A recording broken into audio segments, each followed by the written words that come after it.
Welcome to my channel. In this video, I'm going to cover portable track pieces using a trick some of you may know and adding to that to improve the visibility and portability.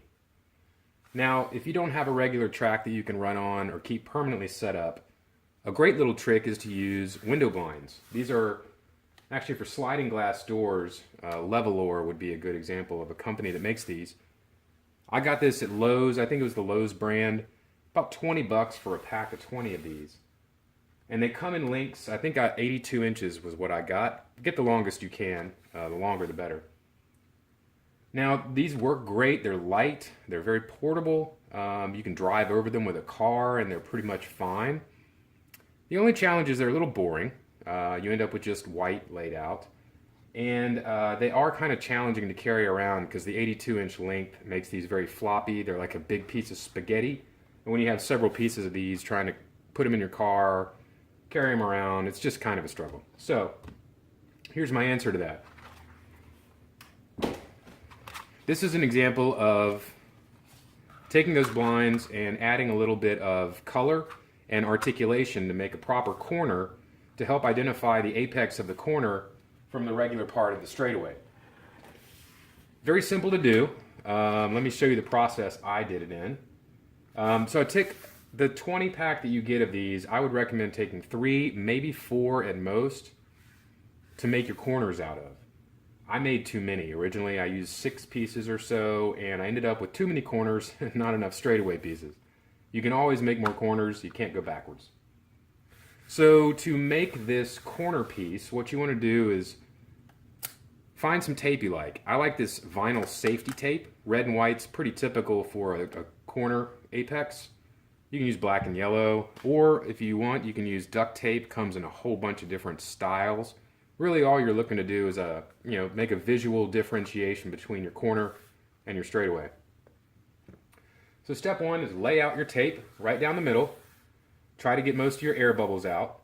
Don't need to be too precise on that. And once you've got your 3 or 4 full strips done, you're going to cut them into segments. Now the example I have here is too small. These are little 8-inch segments and I don't think they're very practical.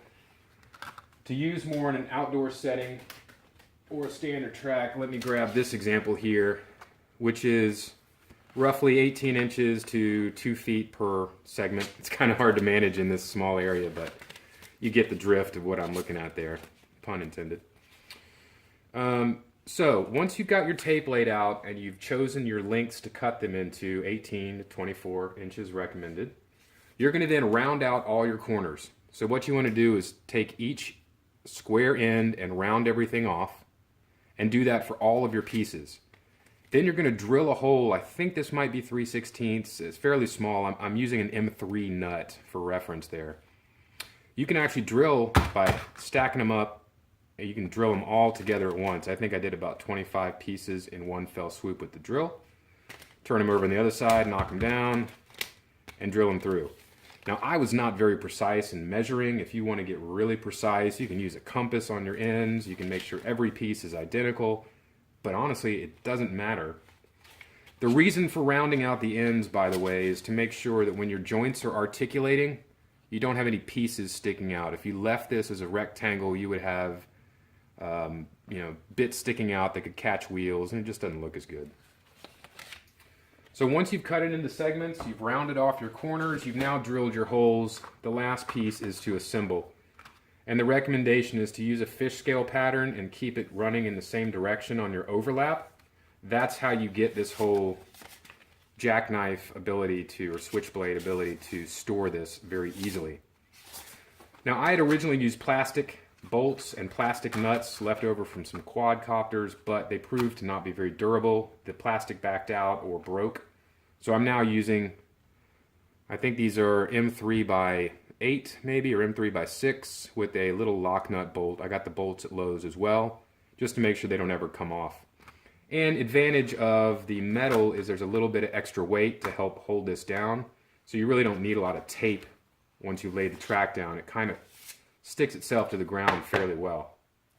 So it's really that easy. Again, this is a smaller example. I do recommend when you're making your corners to go 18 to 24 inches on your segment pieces. Personal preference of mine is to use odd numbers.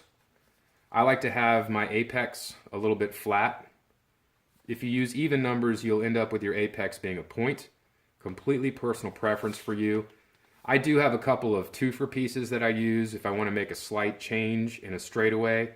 It'll just indicate that there's a little change in direction and provide you a little visual reference for that.